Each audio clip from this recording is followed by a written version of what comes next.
Maido. Hi there, Japan fans. In today's show, we're going to talk about soon to be Prime Minister Suga.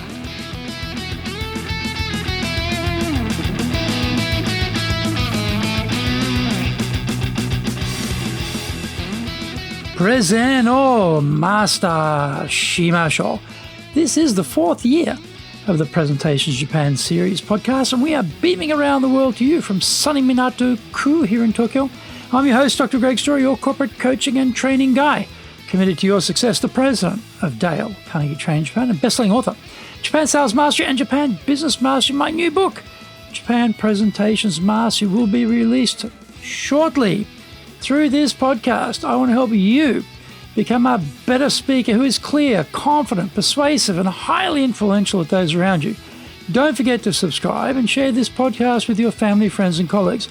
We are not being sponsored by Libsyn, but we value your privacy, which is why we have our podcast hosted by Libsyn, who, unlike many other podcast hosts, have a strict policy that does not allow access to your private information by anyone. Here is our daily podcast lineup on iTunes. Mondays, the Cutting Edge Japan Business Show. Tuesdays, the Presentations Japan series. Every second Tuesday, the Business Tatsujin no Oshie Show. Wednesdays, the Sales Japan series. Thursdays, the Leadership Japan series. Every second Thursday, the Business Pro Podcast Show. Fridays, the Japan Business Mastery Show. And Saturdays, Japan's top business interviews. This is episode number 255. Today we're talking about Prime Minister Suga's inability to communicate finished him off. The news cycle is awash with Prime Minister Suga's shock announcement that he will not continue as Japan's leader. His predecessor, Shinzo Abe, quit on health concerns and handed over the COVID crisis to Suga. Here we are, 12 months later, and Suga is gone. His ability to communicate as a leader has been seized upon as one of the key reasons for his failure. In episode number 233, I focused on Suga's challenges with communication. Here we are, 5 months later, and he has joined that large community of entirely forgettable Japanese leaders. From his own admission, he has reflected that he wasn't able to communicate his thoughts in an authentic way. That would be a case of delusional thinking. He was entirely authentic. He was boring, showed no passion, had a single facial expression regardless of the content, had no variation in the speed or strength of his delivery, and never smiled. Apart from that, he was totally forgettable, especially regarding his message. His supporters, fellow politicians, have lamented that he should have spoken more from his heart, more delusion. He read all of his speeches because he couldn't string two words together by himself and so had to read it to us. Those speeches were no doubt prepared by bureaucrats in the relevant ministries, depending on the subject, or by his staff. Every time he tried to speak to reporters without notes, he was obviously struggling, and he kept those occasions as short as possible. If there is any opportunity to use teleprompters, he grabbed at it like a drowning man going down for the third time. No heart at play in any of these speeches. He is an abject lesson for everyone about the importance of having a skill capacity as a public speaker. This might be one of those urban myths, but apparently some parents wouldn't let their kids listen to him in case he created a negative influence on their communication skills. Even if it isn't true, it is still not a bad idea because he can only instruct through negative example. Basically, he has been a so-called retail politician his whole career. Someone without privileges or an array of silver spoons, like Abe and previous Prime Minister and current Finance Minister Taro Aso, who, through his own dint of hard work and cunning, managed to climb to the highest post in the land. This is a classic tale of patronage, backroom deals, and obligations running out of gas.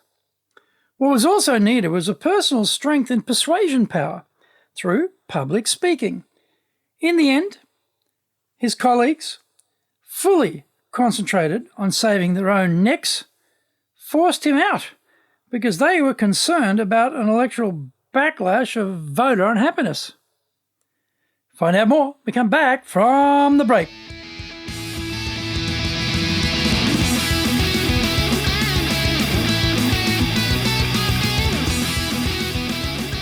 Our show today is brought to you by our public programs, but we also do custom-made in-house classes. Now, we do them in our super safe classroom, we do them live online, and we do them in Japanese, and we do them in English.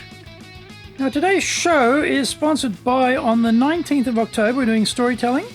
On the 28th, we are doing time management. On the 4th and 5th of November, we're doing high-impact presentations. And on the 11th of November, we're doing successful public speaking. Check out our website at www.dale-carnegie, carnegie.co.jp. Lots and lots of value for you there.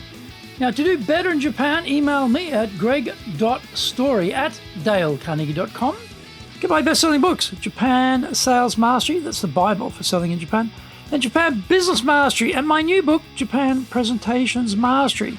If you like learning by watching videos, there are over 1,000 there for you at Tokyo, Japan, Dale Carnegie TV on YouTube. We release 3 TV shows every week on YouTube. The Cutting Edge Japan Business Show, which is the premier business show in Japan, comes out Mondays. Fridays, the Japan Business Mastery Show, and Saturdays, Japan's top business interviews, where I interview leaders in Japan from SMEs all the way up to the corporate captains of industry on one topic, leading in Japan. Every second Thursday, we release the Business Pro Television Show. Don't forget, you can email me at greg.story@dalecarnegie.com.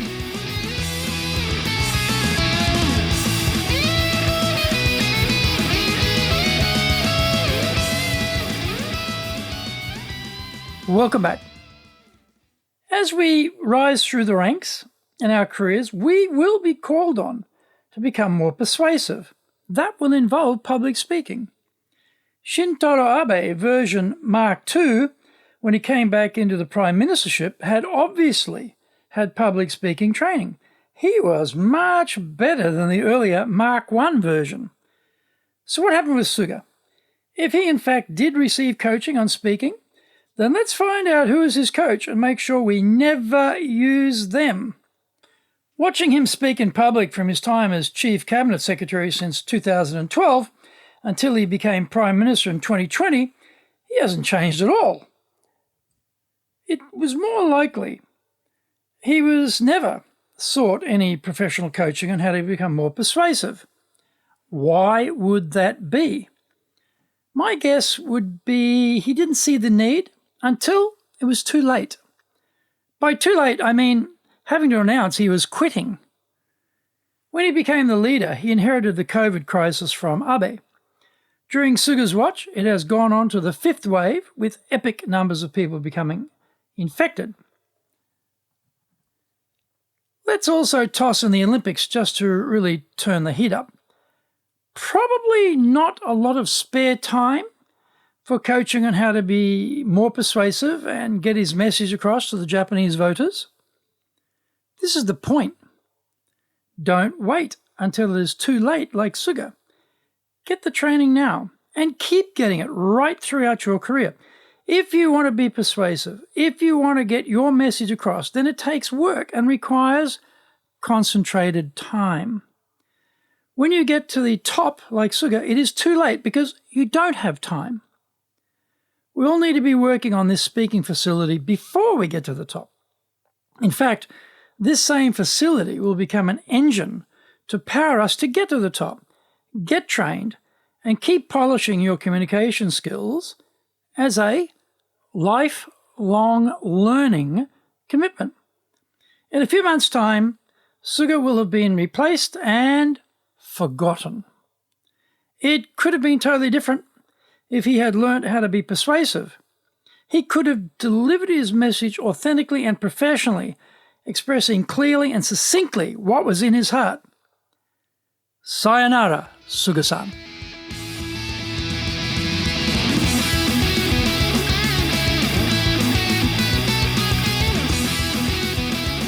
Thank you for joining the Presentations Japan series. If you got value from today's show, spread the love around and share it with your family, friends, and colleagues. Don't forget to subscribe and share this podcast. Immediately apply what you have learned today, use it, and go out there and become a presentations legend. Remember, I'm your corporate coaching and training guy in your corner, committed to your success here in Nippon.